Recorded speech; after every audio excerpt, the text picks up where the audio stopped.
From the creators of Relevant Magazine, this is the Relevant Podcast. You're a beautiful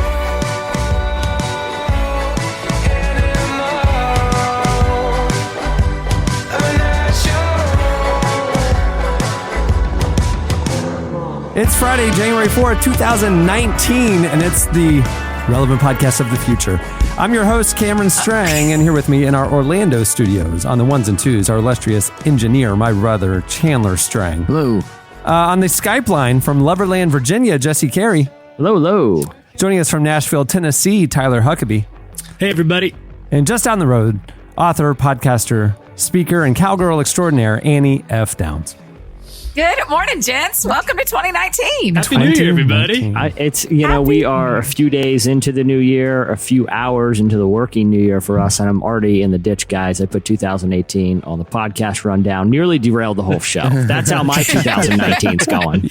You've had a serious face since we started, Jesse. You just came into 2019 with work on your mind. All you were ready. Business. Oh, that is true. I came in all this. Just send an email reply. It's TCB. Wow, an TCB email reply. The letters of 2009. Oh, Annie, don't give me that look. Taking care of business. The year of TCB. Ironically, it's also the year of TCBY, which I've invested heavily in bringing the franchises back. So, TCB at TCBY 2019. It's a life goal. Got it tattooed on my chest last night. Whatever happened to TCBY? I remember as a kid, that was the only frozen yogurt chain around, and now it got Minchie's and all these other regional ones, and there's no TCBY. It's like they created the craze and then went away. I think they exist in some places, right? I don't know. Are they all the way gone? I mean, they're not all the way gone, but it does seem like they've fallen on hard times. Why? Yeah. I mean, like how? How could they have fallen on hard times? I think that here's why. I know I've had a theory about this for a long time. I think that that the big national fast food ice cream yogurt chains are a bad idea because best case scenario, you've got peak season, 3 or 4 months, and then what do you do? Right now, nobody wants it. I'm not hungry for, you know what I want? I'm going to get the kids together. We're going to all get in the minivan. We're driving downtown. We're getting some ice cream here in the dead of winter in Nashville, Tennessee. We're going to bundle up, put our scarves and hats and our snow pants on. We're going to tromp outside and we're going to go get ice cream. That's a bad take because I drink coffee in the summer. That's like saying, Jesse, that's what I was going to say. But here's I tell you what brought TCBY down. One, there's two things that brought TCBY down. To this day, no one knows what TCBY stands for. It's an impossible acronym. It stands for the country's best yogurt. The country's best yogurt. The country's best yogurt. That's a horrible name. That is a horrible. It could be like the butter substitute. This can't be yogurt. Like it's so good, this can't be yogurt. Yeah, I feel like my grandmother used to make that. It's not yogurt. I can't believe in yogurt. Because why stop at the nation's or the country's best yogurt? Why not, if you're going to be the best yogurt, be glable? Because every time I'm eating it, now eating it, knowing what the name is, I'm like, well, I know for a fact they don't even claim that this is the world. Like somewhere else in the world, there's a better yogurt. They're saying like gelato is better or Italian ice or something like that. They're not saying that it's the best frozen treat globally. They don't even own the yogurt portion, Cameron. That's the problem here. They don't say the country's best cold dessert. They say yogurt, which is a pretty narrow field, and I feel like they should have it. But the thing is, the froyo places where you fill up those little styrofoam cups and sprinkles and Oreo bits. I'm telling you, that is a cash cow. I have not gone one time where, because in case people aren't familiar, I don't know how you wouldn't be familiar with this, but you fill up like a cup. You basically go to this buffet of candy, and then you have wait, back up and explain a little bit better. You fill up your yogurt first, or do you go candy first? Annie, I have a whole strategy, but either way, he does it like lasagna. He goes yogurt, candy, yogurt, candy, yogurt, candy. I parfait. Do you Annie. really? It's called, if anything I learned from TCBY, they make a mean parfait, and I carry that over. Yeah, they did. I'm blowing your mind right now. I'm blowing minds right out of the gate in 2019. But the point is this. You fill this cup with yogurt, and then you walk through a buffet of candy and fruit for garnish reasons only, for looks, and then you throw it in the garbage can. but they weigh it and you pay based on your weight.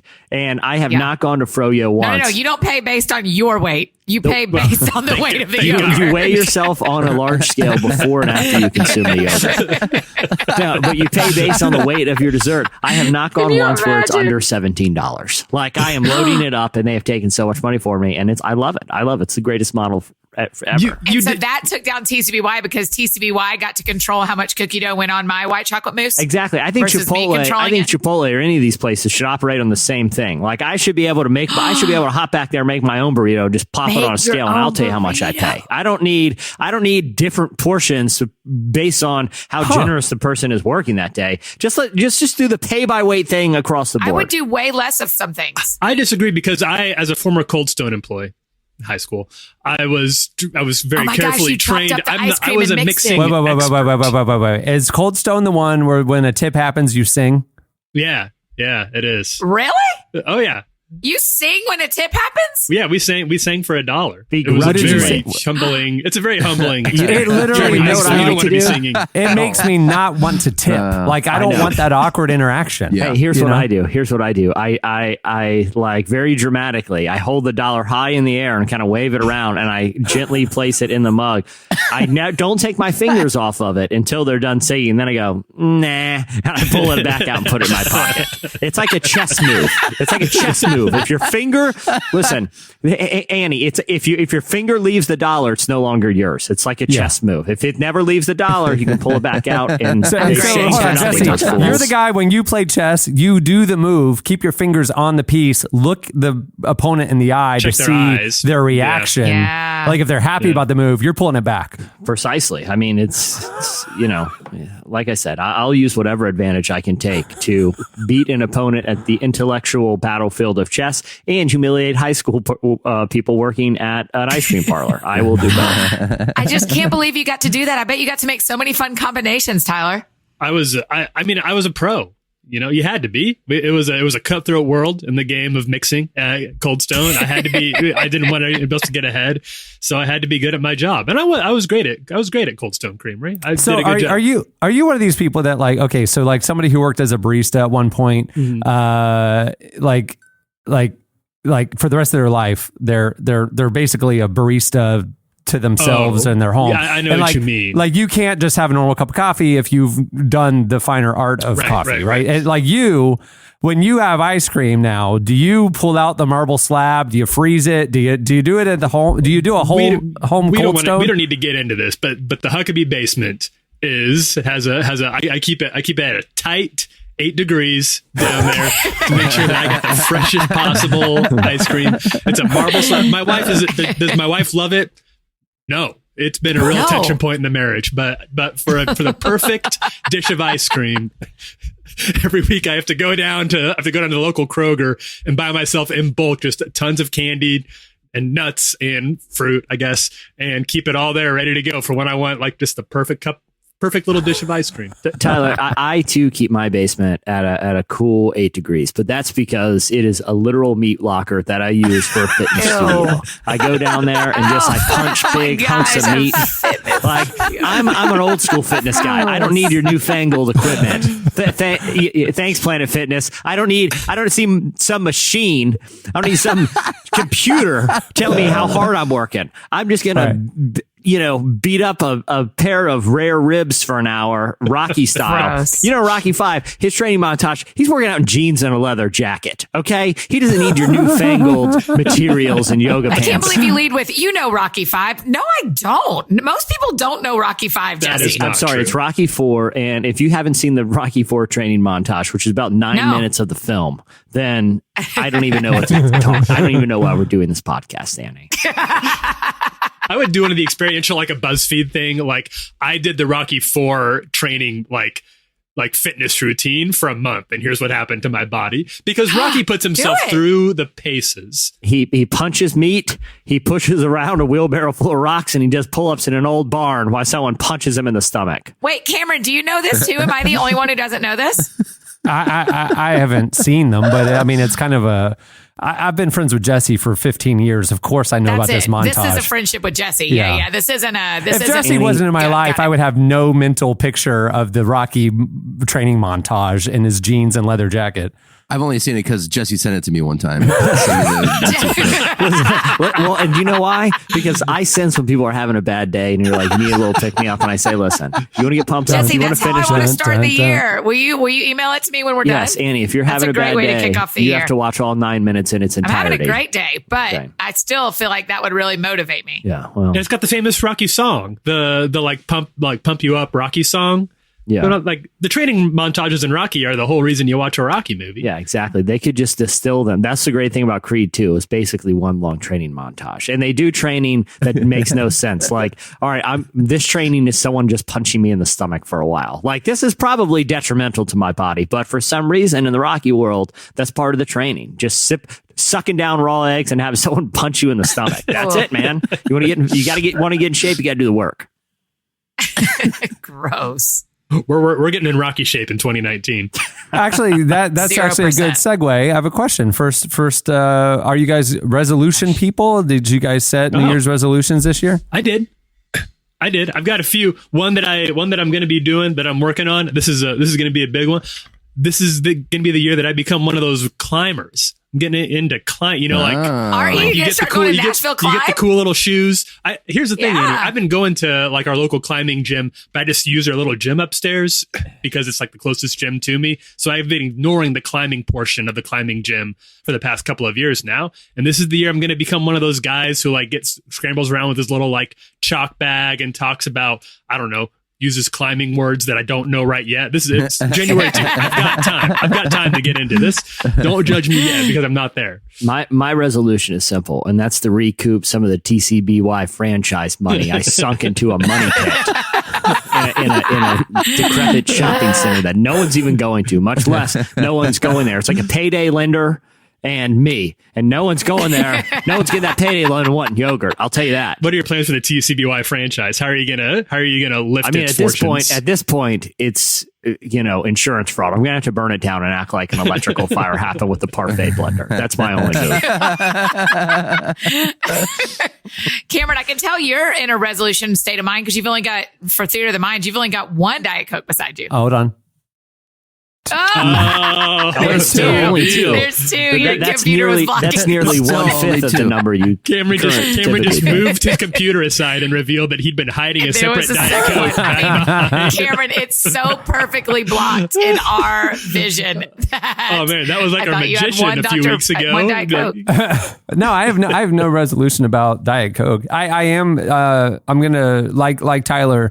I have some fitness goals this year that I'm gonna like Okay. doing Hood to Coast again this August. I want to do. I think I'm gonna run the World Vision 6K this spring. They do a 6K for clean water. Where's that? Globally, they like almost every city has one, and so we'll actually That's cool. probably talk about it in the coming months. But I think I'm gonna try and get in better shape. It's just like taking like life stock over the last 2 weeks. You just kind of go, okay, where were things good, where were things not, and I just you can't discount the importance of like physical fitness being a stress reliever. I mean, you're just like, it helps impact a lot of parts of your life, and when I get really busy, I slack off in that area, and I just need to get more disciplined about it, So. And Annie, I will say this to Cameron's point about the importance of physical fitness and nutrition in the new year. There's not a feeling more satisfying of sitting down to a plate of delicious prime ribs that you've tenderized with your own bare fist. During one heck of a Jesse, the workout. problem is I don't have a basement. What's the backup plan if I don't have a basement? Annie, I've got you. You come on over to the Huckabee house. I've already that's got right. it cooled down. We can hang meat in there. Right now, it's full of all my ice cream trucks. That's but right. we can put some meat in there. No problem. Annie, I do have a suggestion. It's for my TCBY venture. I've invested heavily in a lot of refrigeration equipment, so I'm thinking about starting a meat punching gym if the yogurt franchise doesn't work out. Oh my gosh, that's so disgusting. That is so gross. In some hipster town where they a go butcher through. and a meat No, butcher listen, gym. listen. In one of these, It's brilliant. in one of That's these why I hate hipster it. neighborhoods where they're always trying dumb new fitness stuff, like all these Yeah. trendy climbing cool, stuff like that. Yeah, Pure Barre, climbing, hot yoga, CrossFit, all these little trendy things. You know what? You know what people really want is to get back in old school and just punch meat for a while. It's called the meat. It's called the meat packing gym, and that's all you do is you go punch meat. Oh, the meat packing gym. That's actually a great name. Pounds. Hey, you know what's going to happen tonight? Cameron's going to sit down on his couch, put a little basketball on the TV or Real Housewives, and build you that website. I'm going to build that He's website. I'm going to get domain. If you, He's going to get on Squarespace. Because here's another confession. I grossly overbought in refrigeration equipment for the TCBY, and that could be why the thing is sinking fast. And I'm going to have to start going to that. I'm going to have to go start going to that payday lender soon if I don't get out from underwater on this thing. Annie, what's your resolutions? I kind of don't really know. Well, here's the truth. I totally don't want to talk about it yet. It feels like I've had to process through some stuff, and I'm trying to figure out the why behind some of the changes I want to make, because I'm afraid that the changes themselves will not be made if I don't identify the why really well. Oh, interesting. So the reflection, that's the key, right? It's not just arbitrary goals or whatever, but reflecting on the core things that you want to fundamentally change. And then, okay, because I want to change it for this outcome, I got to do these things, right? That's right. That's the mode I've been in too. It's like the life that I've had and the life that I want to have. How do I pivot tangibly? And then, so the XYZ, then those are the goals that last, because it's like, and I think I'm feeling more reflective on 2018 than ready to transition to think about 2019. A year ago this week, I went to Onsite. Y'all remember? Yeah. It was like my first week on the show. I was like, so you guys, I'm going to be gone for a week at an intensive counseling for 7 days. And so I think I'm still in this, it was actually literally a year ago today, the Friday of the first week of January. And so I think I'm still kind of going okay, for the last year, what is the work I've done I've been really proud of in my own life and with other people, and what do I want to do differently next year, and why do I want it to be different? I don't want to start a new workout regimen because I want my body to be different. I want to love me and take care of me, and whatever flows out of that is what I want to do.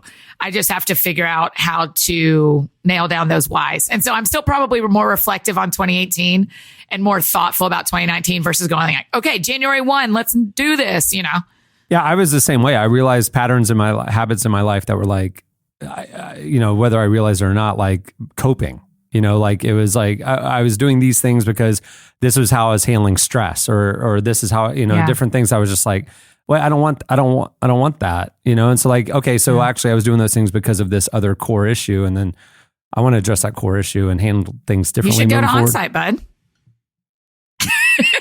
I'm good. I hear about Onsite a lot. No, people, I've never done Onsite, but the people talk about it it's the best thing that ever happened to them. To that point, though, I'm not going to go for a 1 week intensive, but I'm starting back up counseling this year. To have kind of ongoing regular. That was something that I missed last year. Somebody speaking into my life and helping me kind of see my blind spots and stuff like that. I got so busy, a therapist and all is that. so good because they're only on your team. My therapist will say, my appointment's this afternoon, and she does not care what any man in my life thinks. And she doesn't care about what my mom thinks. And she doesn't care about what my friends think. She's and a lot of times she doesn't care about what I think. She only cares about my health. And so she'll say, actually, what you're doing is not healthy for you or anyone else in your story, And so I love that she's just on Team Annie and can speak wisdom into my life from there and help me to live. Because when we work on getting healthier for ourselves, what we're actually doing is getting healthier for the relationships that we're in. Right. It's not just selfish. It is on behalf of the people that we love. And so I care about that. And you guys do too. And that can be a really hard thing to process, especially if you were and my own counselors talk to me about this a lot, how when you're raised in a certain type of Christianity, the idea of doing something for yourself can be very, it feels wrong. It feels selfish. It's I can't do things for myself. I can't take care of myself. I can't, even that phrase you used, Danny, love yourself, sounds very, according to a certain type of theology sounds very selfish and almost anti-Christian. And obviously there's such a thing as going overboard with becoming narcissistic and actually selfish, but taking care of yourself is a good thing for the other people in your life too. And it's, you can't love other people well if you don't have a good understanding of a good assessment of your own self. And that's something that nothing has been more helpful for me in terms of understanding that than going to a counselor regularly. And isn't that what Jesus actually said? Is he said, love God and then love other people as you love yourself. He was actually instructing you to love 3 different groups of people, God, others, and yourself, or 3 different people, 3 different categories, God, other people, and yourself. I mean, that was part of the instruction. And so can you, for 2019, can your resolutions be around what would it look like if I actually loved myself so I could love other people on behalf of how God feels about me?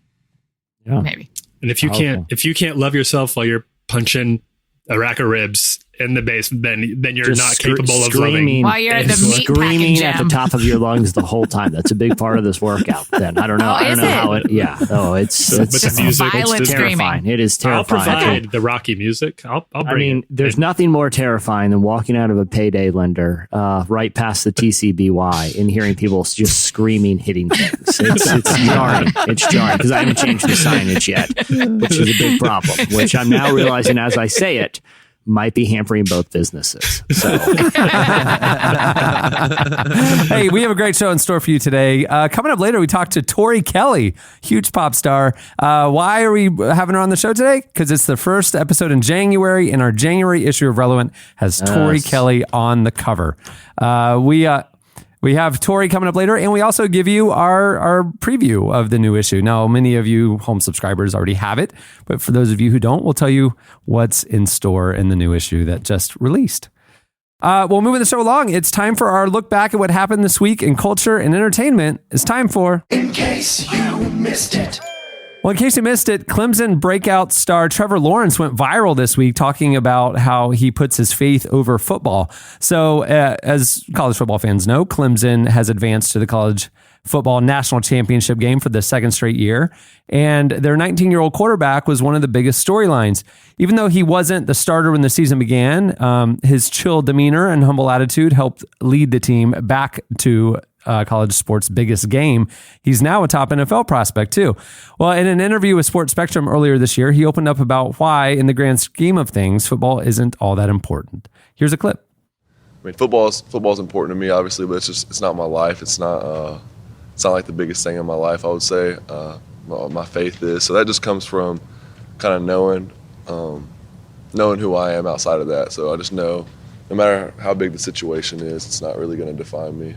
Just putting my identity in, what Christ says, who he thinks I am and who I know that he says I am. So really, like I said, at the end of the day, it doesn't really matter what people think about me or how good they think I play or whatever, it doesn't really matter. So that's definitely been a big thing for me, just in my situation, just knowing that and having confidence in that. There you go. He is the most chill dude ever. And for people that don't know, he has long blonde hair. And he has great hair. He looks cute. He looks like the California surfer dude from Remember the Titans. Yeah, exactly. Well, they call him that. They call him Sunshine. His nickname is Sunshine. Is it? Funny. He does look like him, but he looks like a G.I. Joe mixed with Sunshine. He has like a G.I. Joe angular face. He's Fabio mixed with Sunshine. Oh, Fabio. He's like angular. 6'6". He's like 6'6", the 215. So he's kind of like John Tesh. Yes, that's it. That's exactly it, Cameron. And I love how chilly. In a lot of ways, he's the anti-Tebow. Because like Tebow, it's impossible not to feel like he is the most intense human ever on earth. Like he's going to pump you up just talking to him.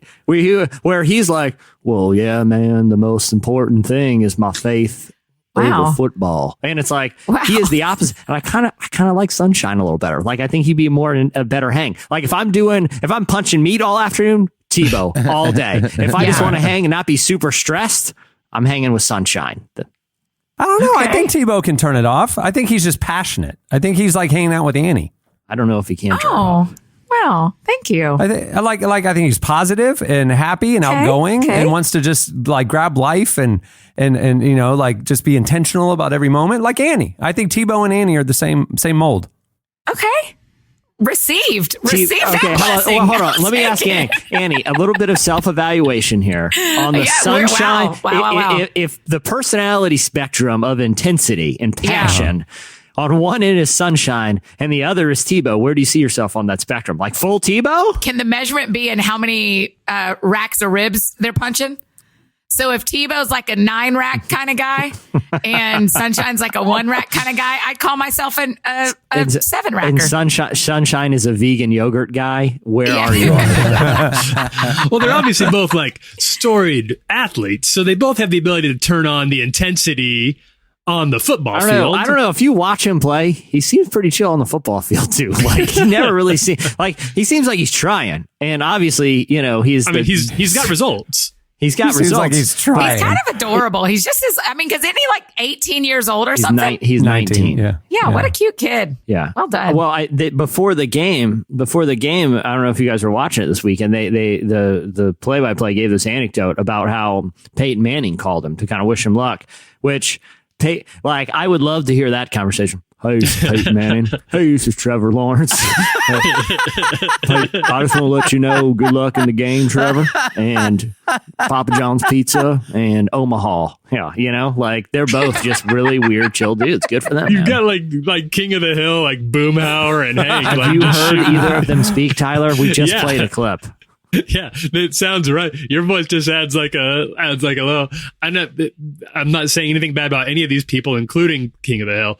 But it just comes across like one guy having a conversation with himself about God and football. Both of them seem way too chill to ever do anything about it, so I will continue to make fun of them. Hey, in case you missed it, this week, Lauren Daigle performed You Say on Good Morning America. The breakout worship artist who has graced our cover recently is continuing the rounds on high-profile shows, including Dancing with the Stars, The Tonight Show, and Ellen. Here's a clip from her Good Morning America performance.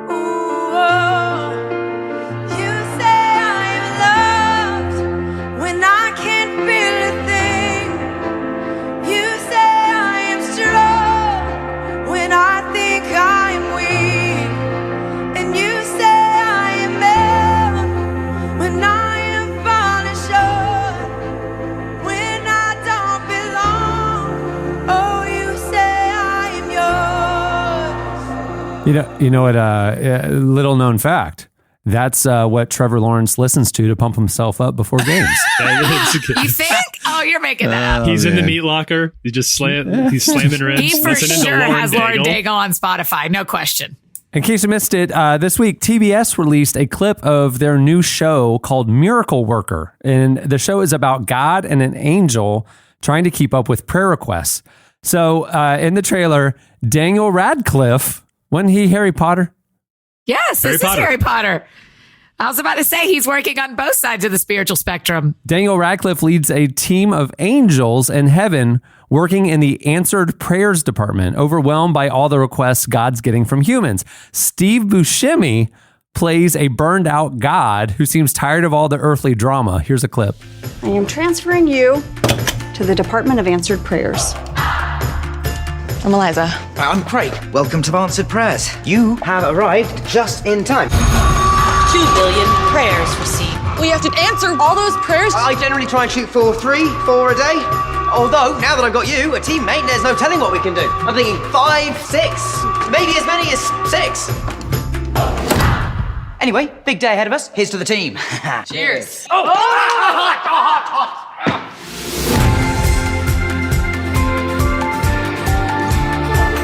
Please, God, we need your help.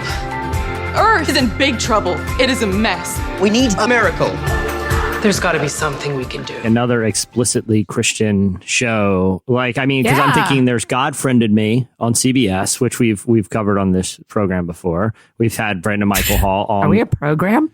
That's right, Annie. Well, A Christian, I don't know. Is it Christian or is it just like Bruce Almighty kind of theistic? I would call that Christian because it's utilizing Christian vocabulary at least. Yeah. Because you have like God friended me. You have, The Good Place dabbles in a lot of different religious philosophies. I'd say The Good Place, but it's Jesse. Have we talked about this before? I don't know if we have. I love that show so much. I love everything Michael Schur does. He's also the creator of Parks and Rec, Brooklyn Nine-Nine, and The Office. But and he's a co-creator of The Office and Parks and Rec, but he plays cousin Mose on The Office. The craziest thing to me is that Mose is this comedic genius who's directing and writing all these groundbreaking comedies. It's Mose. Yeah, it's crazy.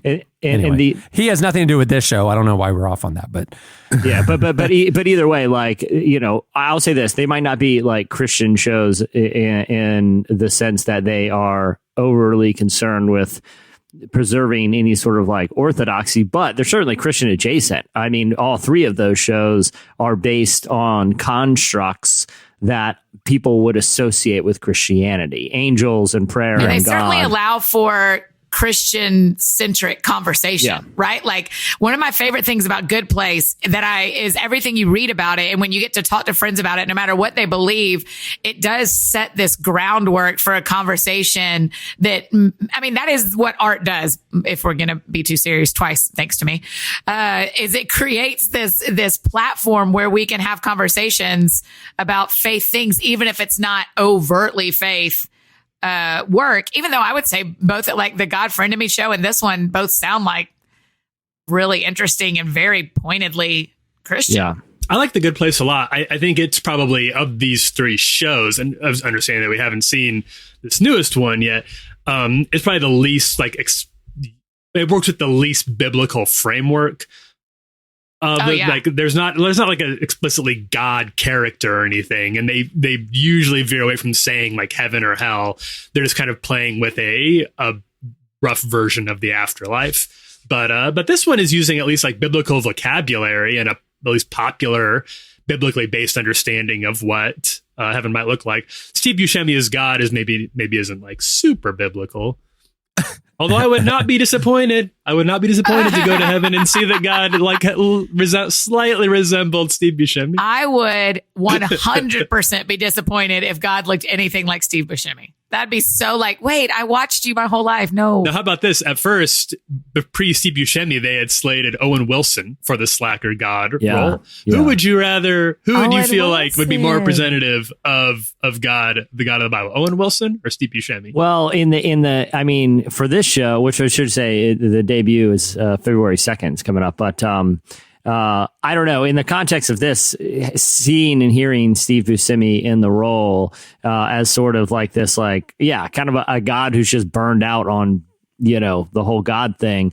It seems Steve Buscemi just seems so weathered and, just naturally tired, a guy who's just tired. Yeah. And that's sort of what they're playing with is that, God's just tired and angels are going to do his work for him, So I think in that context, Steve Buscemi worked pretty well. In case you missed it, this week, Netflix pulled an episode of their show, The Patriot Act with Hassan Minhaj from its service in Saudi Arabia after the show criticized the government there, and the government, basically went toe-to-toe with Netflix. Netflix conceded. So it was a recent episode of the political comedy show where Hassan criticized political corruption in Saudi Arabia and the Saudi crown prince, Mohammed bin Salman. The show was released days after the death of journalist Jamal Khashoggi, who intelligence officials say was murdered by the Saudi government for criticizing the crown prince.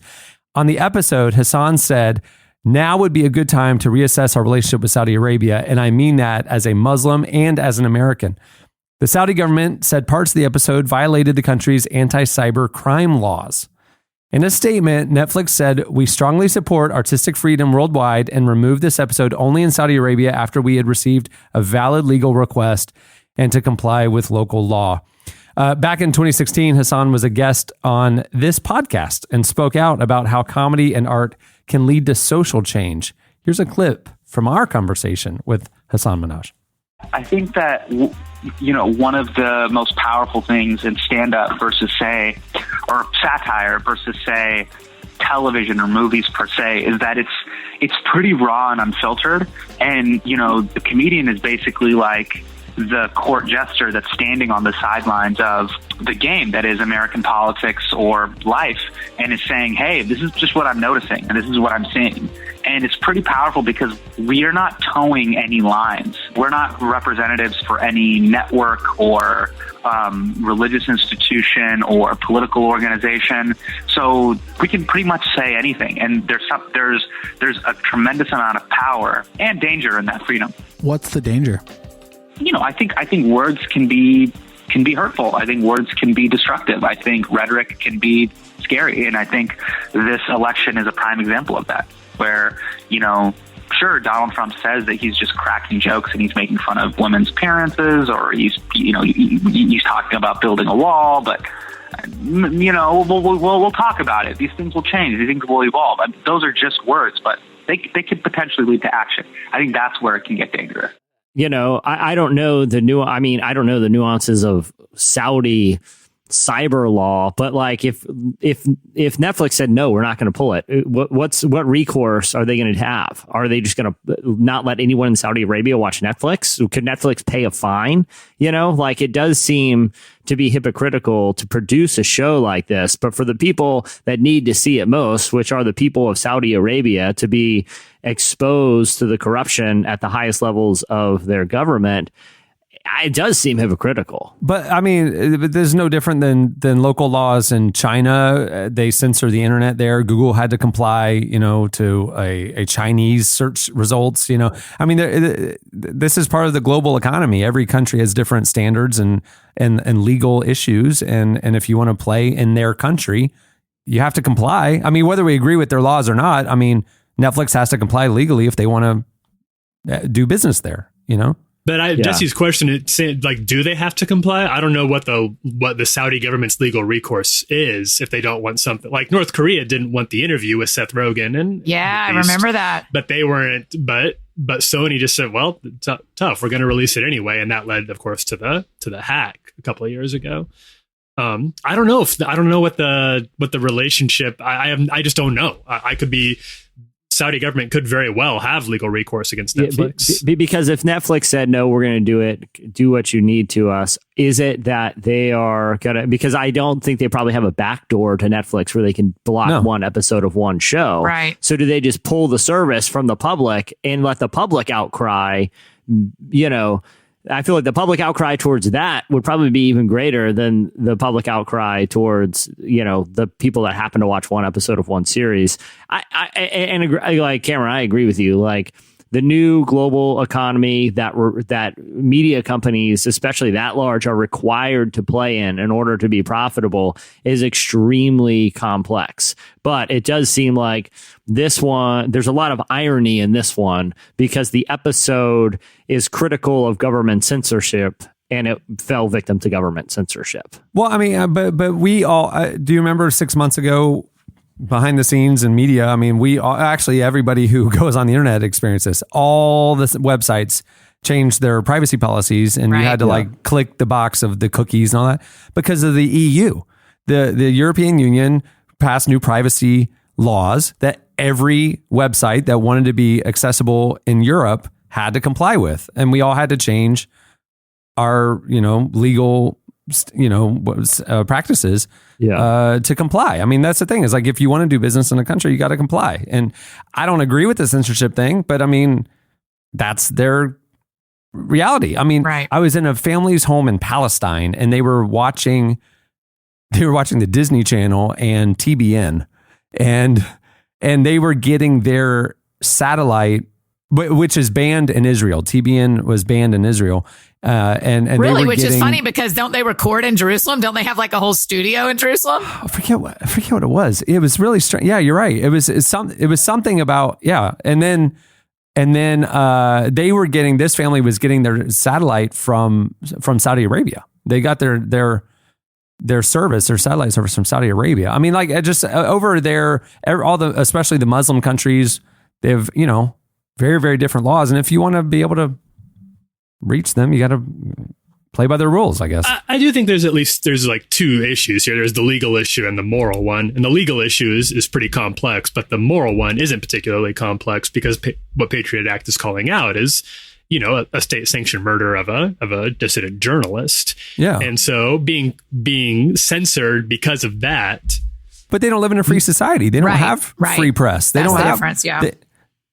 That's the thing. It's like, it is not free. I mean, it is not. I'm not shocked by this at all. I mean, I'm not saying I agree with it, but Saudi Arabia didn't let women drive until 2 months ago. You know, they just literally opened their first movie theaters that showed one movie, which was the Emoji Movie. Like, they are way behind. That's true. That's a tough pull to only get showed that one. They showed it to be like, see, you guys don't want movies anyway. This is what the West watches. This is terrible. It's TJ Miller. You've been waiting on this. I'm definitely not shocked that the Saudi government didn't want the episode to be aired in their country. I'm a little surprised that Netflix blinked. I'm more shocked that Saudi Arabia even let Netflix exist in Saudi Arabia, frankly, because they didn't have movie theaters. So I was shocked. But I agree with you. Then it's like, okay, well, then if they did allow it, they kind of know that they're allowing all the content as well. And, it is interesting that Netflix blinked. You're right. Yeah, I think so too. But also, I mean, isn't that interesting to think that there's someone who has to sit in the Netflix offices and think about this stuff? Like, of all the shows they have and all the shows they've created, they have to think about, like, are we making things that in dictatorships are going to get rejected?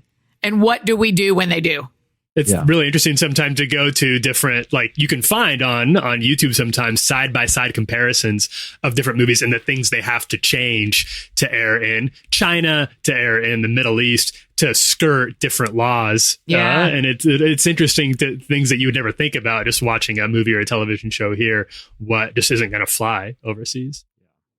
Yeah, you guys remember I went to China this summer and it was funny. I stayed with some family who lives there and we would talk about TV shows and things and the ways they have to get them and the channels they have to go through.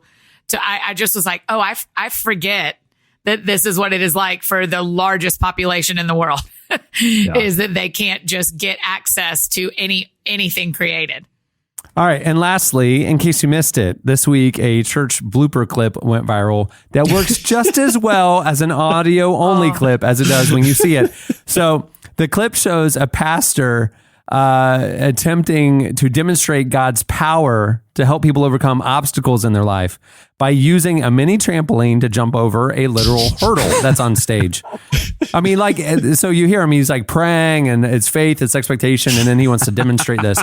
And as you might expect, things go very, very wrong. Now, trust us, the gasps and screams that you hear from the concerned congregation are funnier than anything you will see on the screen here. Before you play it, I want you to listen for two things. One person says, one concerned lady going, check on him, like in the background, and then listen to the final scream. Because there's whole, like, you hear the jump, you hear the thud of him landing flat on his back. And so that's what happens. He runs, he jumps on the mini trampoline, he flies out from under, and he lands directly on his back. And you hear the thud, and you hear one scream that lasts about a half a second after, just going, ah! That is the one that I've analyzed this piece of audio. I'm so sure many you times. That doesn't surprise me at all. But anyway, I just want to listen to that last. Exploits for your glory. See, with the power of the Holy Ghost, this is easy.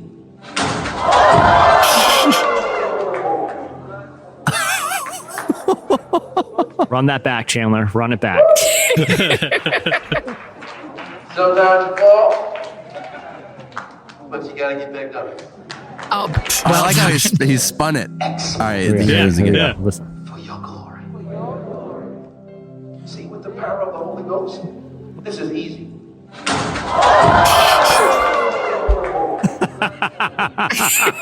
So there is no video. It's only audio. There's a video. There's a video at relevantmagazine.com. You can go check it out. Oh, my gracious. And he just falls flat on his back. Oh, yeah. At a very high speed. At a very high speed. Man, this is why you should not use props. This is why props are not a good idea. No. Any preachers But settle down kudos with to the props. him. He thought on his feet. You know, he realized, like, there's an analogy here too. Like, he really pulled it out of a nosedive into we always got to get back up. And that was it. Like, isn't that a more important lesson. Yeah. Sometimes you nearly break your back in front of hundreds of concerned people, and you are forced to get back up. Yeah. Yeah, That's on awful. I Instagram, can't wait to like watch it. every one of the meme accounts that I follow posted a version of that video over the last Really? week. Oh yeah. Man. I think the person who originally posted it, they were recording during the prayer, and then they tweeted out this video, and it just said, "So this happened in church today," and then People really run with it. I think ours was jumping into 2019, and That's great, dude. That's great. Jesse, you did post an update because he went back. To be fair, I posted that. To be fair, we were running a little lean on New Year's Eve. It was a holiday, so me and Tyler really sharing stuff back and forth all day. I'm like, dude, you got to see this video. It's hilarious. So I posted it, and then shortly after I posted it, the comment feed on our Facebook page where I posted it was blowing up. Most of it were very unsympathetic people. Like, that's what he gets for trying to bring stunts into the house of God. I'm like, listen, lamos, the guy was trying to do something cool. Okay, it would have been cool. And someone posted, no judgment. You ever heard of the Power Team? Yeah, exactly. You never heard of the Power Team people? Right. It's awesome when it works. And so someone posted hey, I go to this church and I want to let you know I have a different angle of his second attempt. And he did it again. And he gets, so this is, according to the congregant, the problem wasn't in his job. It had nothing to do with the pastor. And how dare you, cynical Facebook posters, whoever put the mini trampoline on the stage, put it on the wooden stage itself, causing it to slip out. They said the next time they hurry up and they got a piece of carpet or a rug or something, maybe a prayer flag. I don't know. They put a piece of cloth under the trampoline. And the next shot that I have, shot from a different angle, is him bouncing on the trampoline. And it says, and the Holy Spirit will let you do this. And he jumps and he clears the hurdle. Not by a lot. It was still pretty sketchy, but he made it. And the house comes down. The house came down. So good on that guy. Oh, I'm sure. What a good dude to just go for it again, too. That's brilliant. Yeah. Oh, he's not walking off there till the stunt is complete. Right. All right, well, that'll do it for In Case You Missed It. Stay tuned. Up next, Tori Kelly joins us.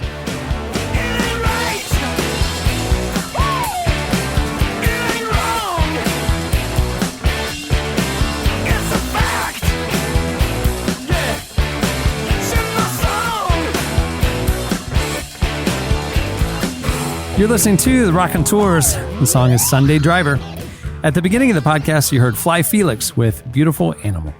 For her most recent album, Hiding Place, pop star Tori Kelly surprised fans and critics by releasing a worshipful collaboration with gospel star Kirk Franklin, which has been nominated for 2 Grammys. She was previously nominated for Best New Artist in 2016. Well, in the brand new cover story of Relevant, Tori talks with us in depth about her own faith and how she's embraced unexpected twists and turns in her career, and how she's followed her calling, even if she didn't know how it would turn out. Here's part of our conversation with Tori Kelly.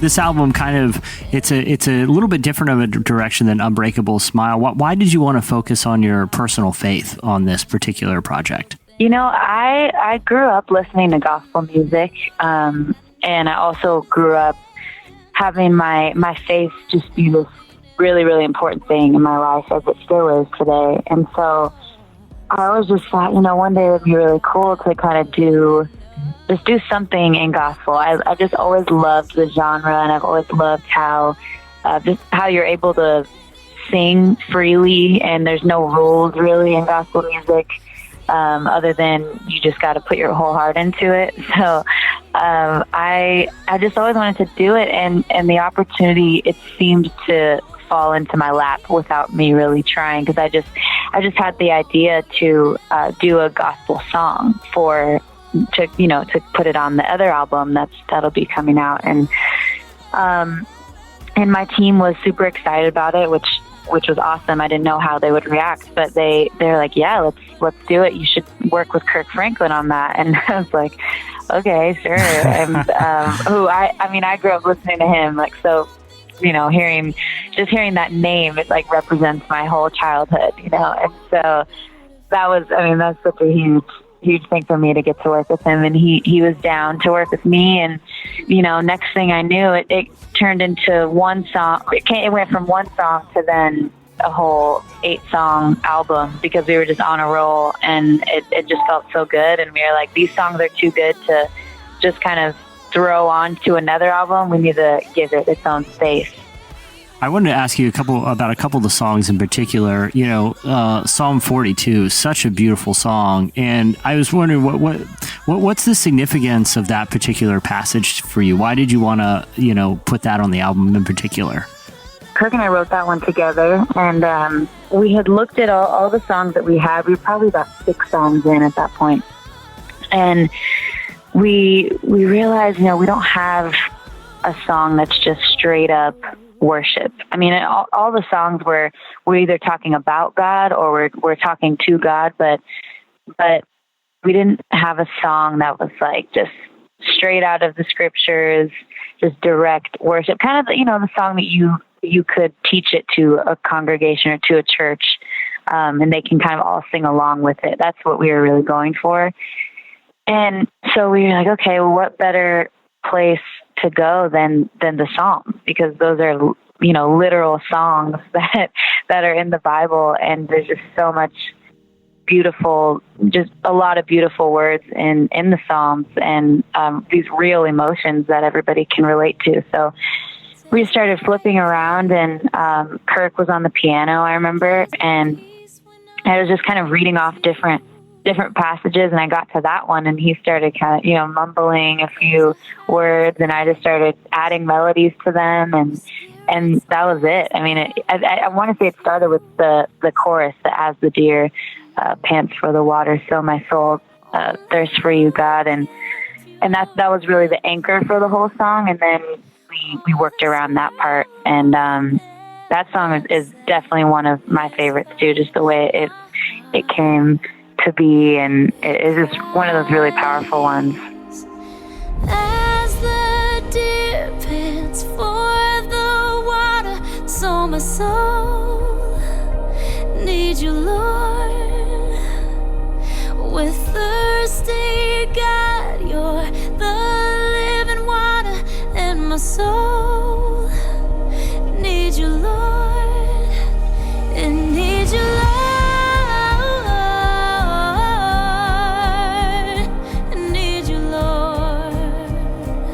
I feel like when people see you perform this album live, a lot of people, it'll be a worshipful experience. Have you thought about kind of, I know, you've toured with some of the biggest artists in the world, and, how performing this particular album will be different than, some of your other songs in the past?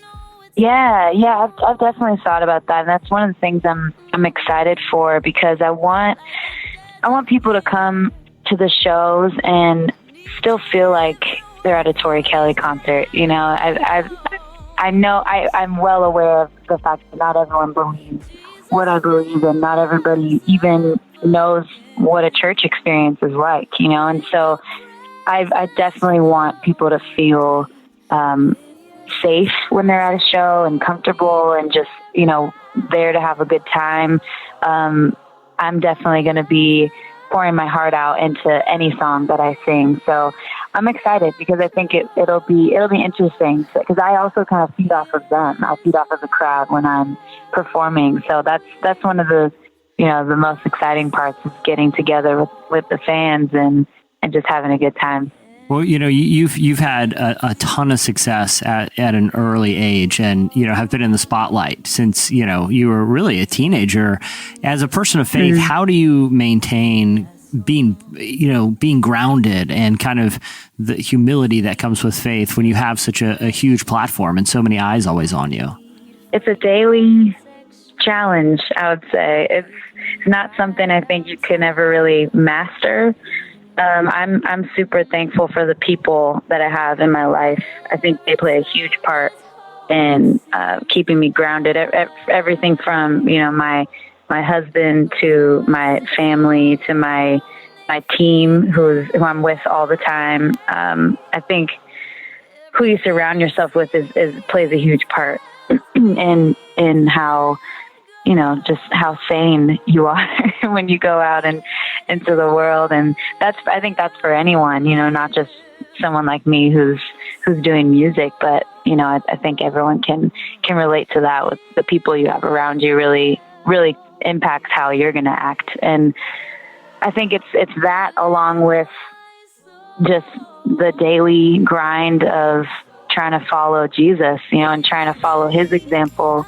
And he loved people perfectly, and he served other people. And I think that's really what it's about, trying to put other people first, especially in an industry that puts you first, as the person who's kind of front and center on stage. It's easy for everyone else to kind of come around that and put you even higher and, always put you on this pedestal. But it's, for me, my challenge, I think, is to constantly try and not be on that pedestal, and try and say, no, it's not about me. It's not about me. And, try and focus as much as I can on other people. And it is hard. That's why I say it's a daily challenge and a daily prayer too, to wake up and just be like, God, I need your help today.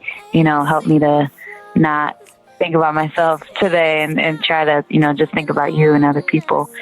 And I think that's really all I can do. Don't let Sunday fool ya. Here's my hallelujah. Every single day I'm running to your grace. Running to your grace. That was Tori Kelly. Make sure to check out her new album, Hiding Place. It's out now. And make sure to read the full profile we do with her in the brand new issue of Relevant, which is available now. But stay tuned. Actually, we'll tell you more about that issue coming up right after this.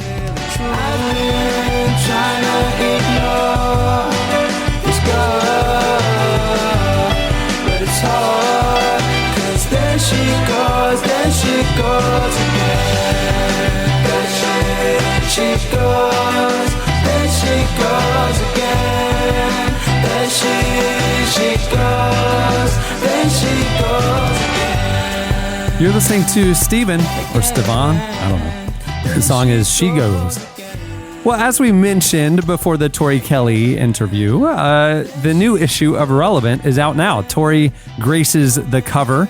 You just heard part of the conversation with her. You should check out the full feature. It's a great piece about like the twists and turns of her career and how she keeps doing things that are like unexpected, and then how it all turns out. And she has a very unique story and faith and career path, and it's fascinating. It's great story. You should check it out. But there's a lot of other great content in the issue. We want to give you, take a couple minutes and tell you some of the behind the scenes about the new issue, and then encourage you to go check it out for yourself at relevantmagazine.com. Being the first issue of the year, there's a theme of new in it. Yeah, not in every piece, but there's like, it kind of kept showing up in different ways, kind of like fresh starts and rebirths and stuff. Yeah. But some of the more deliberate ways, like we have in the current section, we have like a guide for 2019 for every month, media, music, books, TV to consume that kind of will help grow your faith and different themes in your life. I thought that was a really cool guide. We also talked to Levi Lusko about kind of core things that you should embrace in this new year to kind of have your best year yet. I thought that was an awesome piece as well. Oh, yeah. I remember I was actually having a conversation with someone this weekend about had read that piece. And the cool thing about what Levi Lusko wanted to talk about was like actual practical steps, not just like, hey, this is like a mindset you need to get in, but like practical things you can do to improve how you even see your relationship with God. It's a really fascinating conversation, and like kind of reclaiming the idea of self-help and putting like a biblical perspective to it. Well, yeah, he talks about the fact that like, there's times when like parts of his personality come out that aren't, the best, and what he does tangibly to kind of course correct and stuff. And it's really helpful when leaders like him especially are vulnerable about strengths and weaknesses and things that they do to kind of grow in the areas where they're weak and apply that to our own lives. Yeah. One piece that was that I got to work on that I've been sitting on for a while, and it was a real challenge to put this one together, but very rewarding and hopefully helpful was it's called Too Late to Apologize. And it's about what forgiveness looks like in the digital sphere. We've obviously had a lot of very public figures had to apologize for a lot of things. People like Louis C.K., Aziz Ansari, Samantha Bee. And we wanted to look at what the question that gets asked is, what does their return look like? What does their forgiveness and restoration process look like when you're somebody like that? And it was really good to talk to some people and try to work through a very complicated issue. And it was helpful for me to work through it and to talk to some experts about that. And hopefully it'll be helpful for people to read it too. On the culture side of things, some of our favorite bands in this issue, Young the Giant has a new album out. We talked to them. They are a unique band. All 4 band members are immigrants to the U.S., and their album tackles some deeper themes because of kind of their story. Here's a clip of Young the Giant's new album. Leave it all behind, everything simplifies.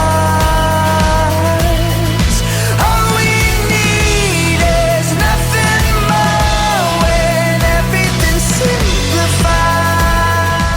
Yeah, and then one of the other, I guess while we're talking about music, I want to throw in another artist who's like to Arizona. And they released a really cool EP this summer that followed up an album that, it was named, on basically all kind of like the hitmaker charts to check out. Really cool guys. And they have a really cool kind of community-centered ethos to making music that they opened up about. Really cool conversation, really fun conversation with a really cool band. Okay, you literally said cool nine times. I feel cool when I listen to them. Guilty as charged. Cameron, guilty as charged. You did this interview. One of the things I learned reading it, I've always liked their music. The band's name is Arizona. They're from New Jersey. So there you go. Yeah, exactly. It works. It works. Here's a clip. Here's a clip of Arizona's new album.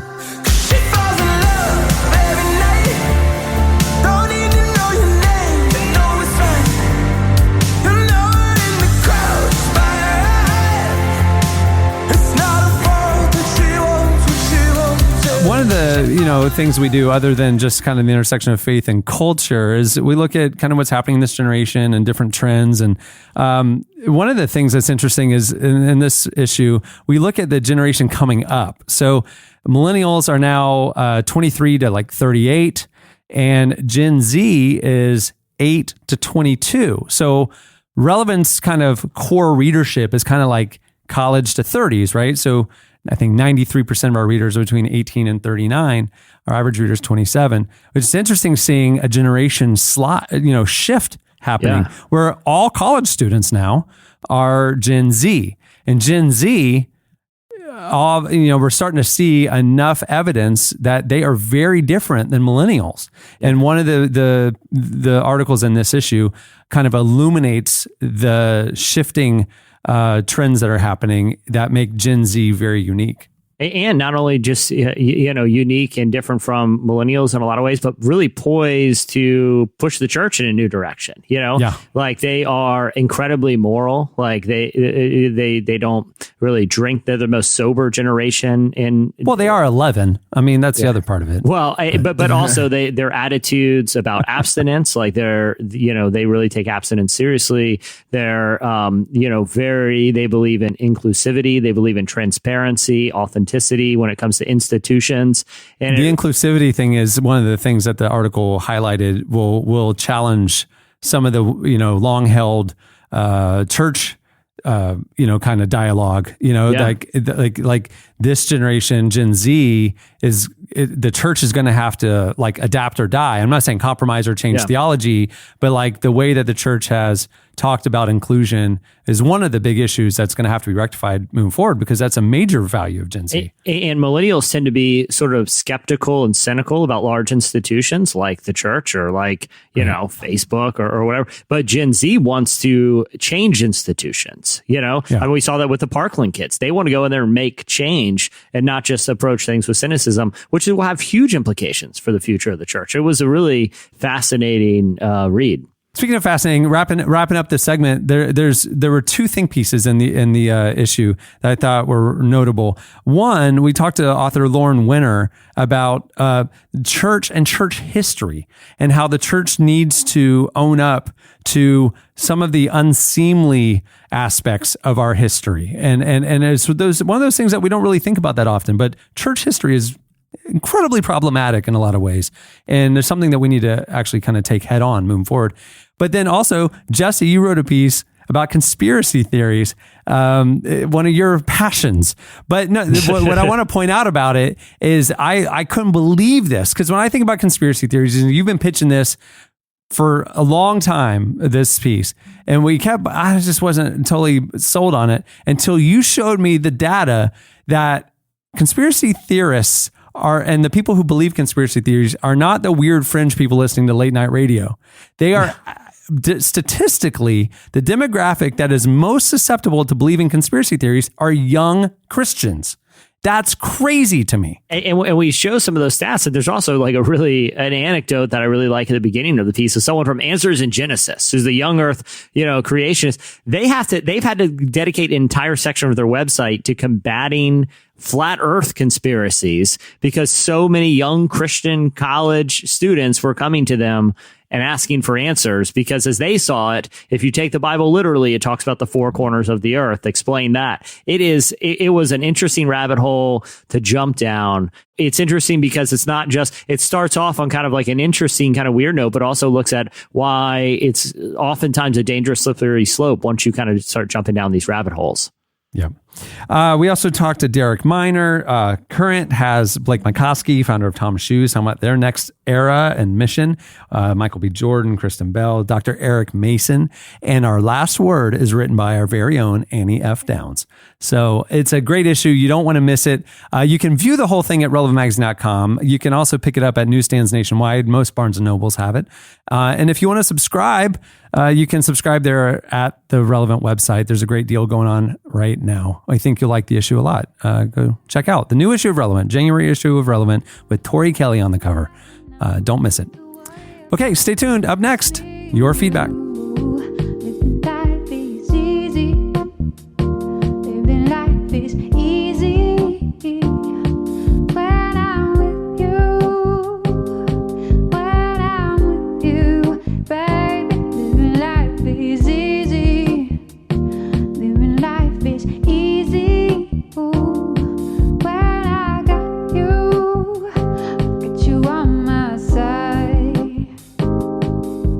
Duke Divinity School, we're the spiritual heart of a great research university located in Durham, North Carolina.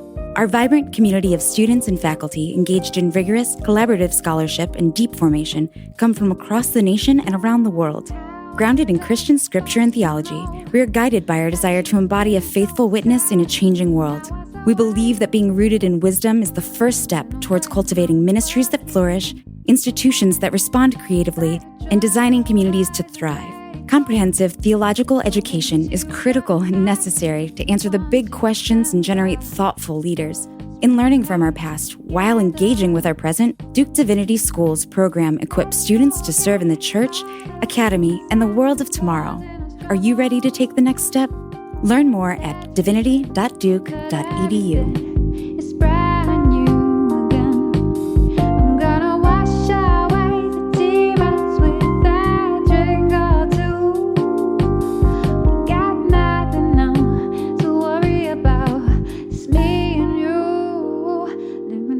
You're listening to Ferns. The song is Life is Easy. Okay, well, it is time for your feedback. If you remember back last week for the question of the week, we asked you what word you would choose to define 2018. On that episode, we had talked about how Merriam-Webster said that the word of the year was, what was it? Justice, right? Justice. It was justice. That's right. Justice. That's right. And I thought, that's, but they based that on like words being like searched on their website. And so we thought, there's better words that define 2018 than just justice. So you guys hit us up on Twitter at Relevant Podcast, and you posted as well on the podcast episode page at relevantmagazine.com. Here are some of your suggestions for the 2018 word of the year. Yeah. So the Tate Randall said that he has a prediction for what the 2019 word of the year will be, which, is close enough to what we ask. And it's a reference. He thinks essential oils for men will finally take off. Moils. And the word of the year will be moils. And it's hard. And honestly, it's hard to disagree with his logic. We can only hope so high. That would be my hope. Yeah. He's got a brighter vision of 2019 than I do right now, but I like his optimism. I mean, that would make it a good year. One uptick on this is Ryan on Twitter said one uptick he's seen in conversations is the word adulting. Which, Annie, what's your thoughts? You have a strong reaction. Can we retire that? That's horrible. I know. I don't like that word. I just think I just don't love it. I don't think it's a good. I don't like it. Do y'all like it? No. I'm very indifferent about stale. it. Are you? Jesse is indifferent about Jesse. When are you indifferent about anything? You aren't indifferent about. You're never indifferent. Are you indifferent about adulting? If someone was like, "Hey, got my taxes paid early this year," #adulting, I would sound like, "Oh, unfollow." It's like, okay, I don't care. It's not clever or anything. It's just stale. I just don't like it. I think it's a silly word. I think I think by nature, if you are not 14, and you're older than that, it's not 14, 18, you should be doing things that adults do. We don't have to just label it. We can just do them. Right? Yeah. I think I don't even think we need to brag about things we do that people should do anyway. It feels like you're patting yourself on the back for things that, you're legally obligated to pay your taxes. I went and did laundry this week. Guess who didn't go out and buy new underwear because I cleaned them? Right. Adulting. It's like that's right. You might want to hold that one close to the chest there, Chief. That's exactly right. And this one was just added to the dictionary. Literally just added.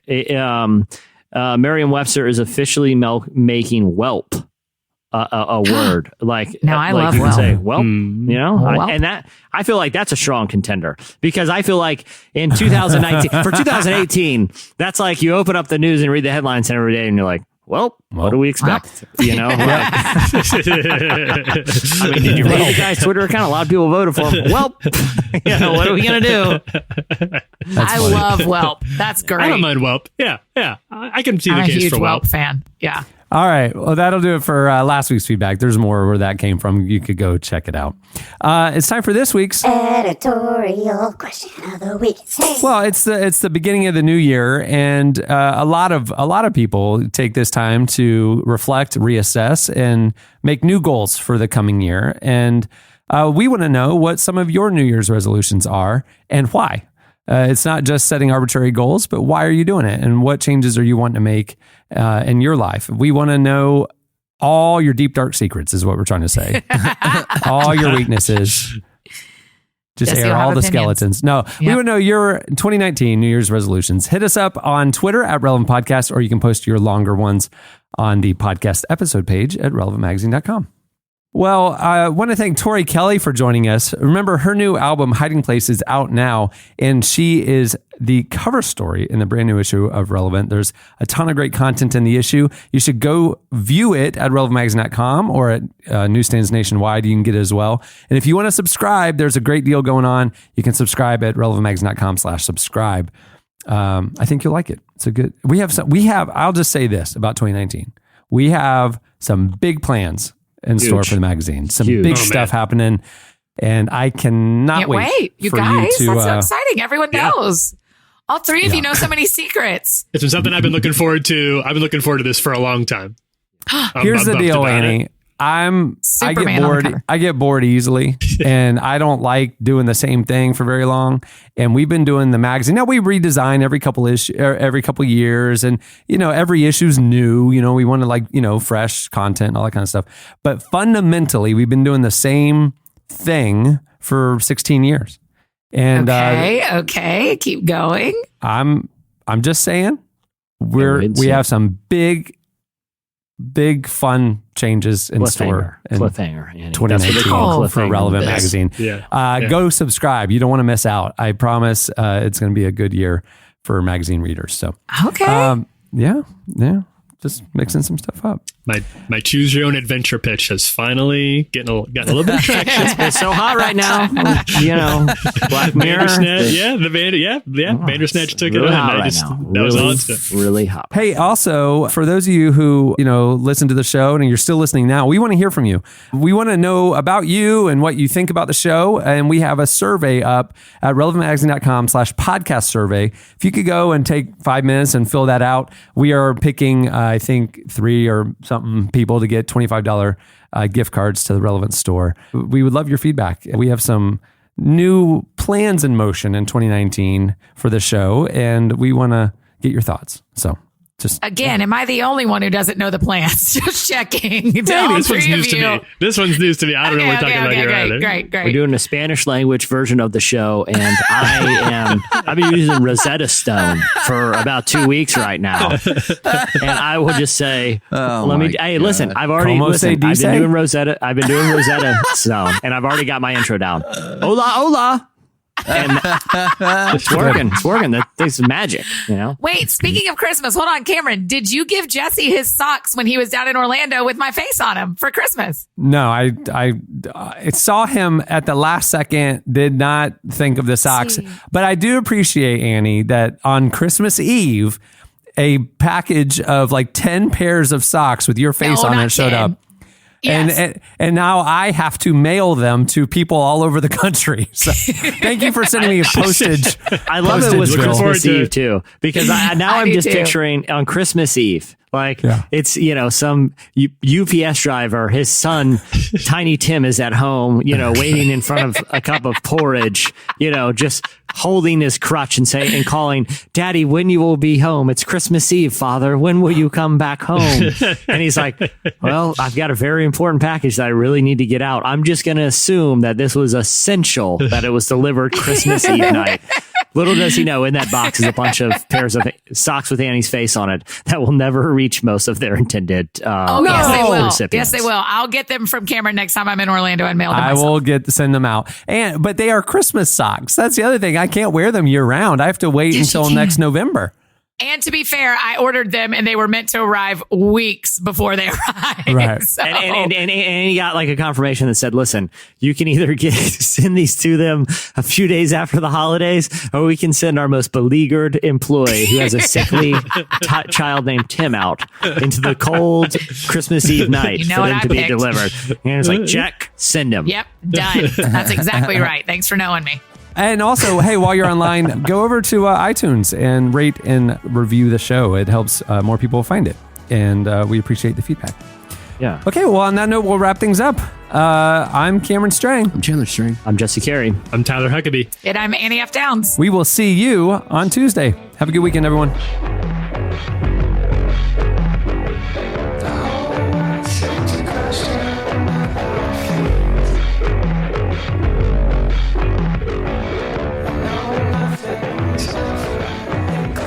Thank you for listening to the Relevant Podcast. If you like what you heard, be sure to leave us a review on iTunes. Check out other shows from the Relevant Podcast Network in the podcast section at relevantmagazine.com. And while you're there, browse exclusive podcast merchandise at our online store. Make sure to subscribe to Relevant Magazine. Info is available at relevantmagazine.com/subscribe.